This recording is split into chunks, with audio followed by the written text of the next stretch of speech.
देश की संस्कृति एवं इतिहास में बड़ी ही आनंददायक और कुछ सुंदर कहानियां हैं। उनमें से एक है माँ नर्मदा के विवाह की कथा। नर्मदा नदी जो है यहाँ के राजा मैकल की पुत्री थी, बड़ी ही गुणी एवं सुयोग्य कन्या, सुंदर कन्या।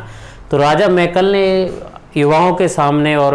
जो भी विवाह योग्य व्यक्ति है उन सब से ये कहा कि जो भी मेरी पुत्री से विवाह करना चाहता है उसके लिए गुलाब काबली का फूल लाना पड़ेगा। अगर कोई गुलाब काबली का फूल लाता है तो उससे मैं अपनी जो पुत्री है, कन्या है, नर्मदा की शादी कर दूंगा।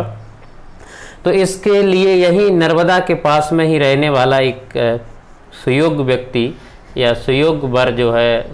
राजा सोनभद्र हैं, इस गुलाब काबली को फूल को लाके उनके पिता को दे देते हैं और इसी के साथ पिता अपनी कही बात के अनुसार उस शादी के लिए तैयार हो जाते हैं। लेकिन शादी के मुहूर्त वगैरह में समय था और इस वजह से नर्मदा से नहीं रहा जाता और नर्मदा अपने जो होने वाले हस्बैंड हैं सोनभद्र हैं उनसे मिलना चाह रही थी। उनके मन में था कि मैं उस व्यक्ति के जो जिसके गुणों की तारीफ़ हो रही है, उसकी भी सुंदरता की तारीफ़ हो रही है, तो मैं उससे मिलूं। तो उससे मिलने के लिए नर्मदा सोचती है कि प्रेम पत्र उन्हें पहुंचाया जाए और कहीं पर ऐसी मिलने के स्थान पर उनसे मिला जाए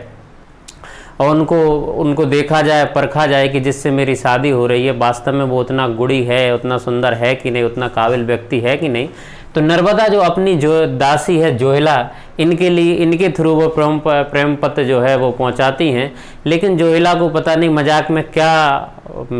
औरती है कि वो अपनी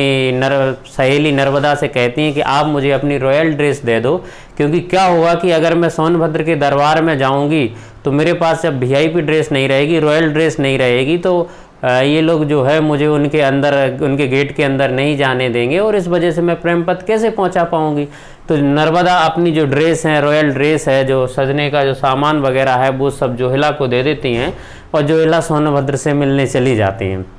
जैसे ही सोनभद्र से मिलने वहाँ जाती हैं तो जोहिला का खुद का मन जोहिला को देखकर उन पर आश्रित हो जाता है और इस वजह से जोहिला नहीं बताती हैं कि सोनभद्र को कि मैं नर्मदा नहीं हूँ और सोनभद्र गलती बस उन्हें ही नर्मदा समझ बैठते हैं और बाकी उनके एक प्रेम बस उनके साथ हो जाते हैं। और इसी के साथ होता क्या है कि जो नर्मदा हैं, लंबे समय तक जब जोहिला उस प्रेम पत्र का जो उत्तर है वो लेके नहीं पहुंचती तो नर्मदा को गुस्सा आती है और उसी गुस्सा के आगोश में नर्मदा भागती हुई वहीं पर पहुंचती है जहां जोहिला और सोनभद्र एक दूसरे से प्रेम कर रहे थे और वहां पहुंच के नर्मदा की जो गुस्सा है वो बेहद उसमें फूट पड़ता है और नर्मदा गुस्सा बस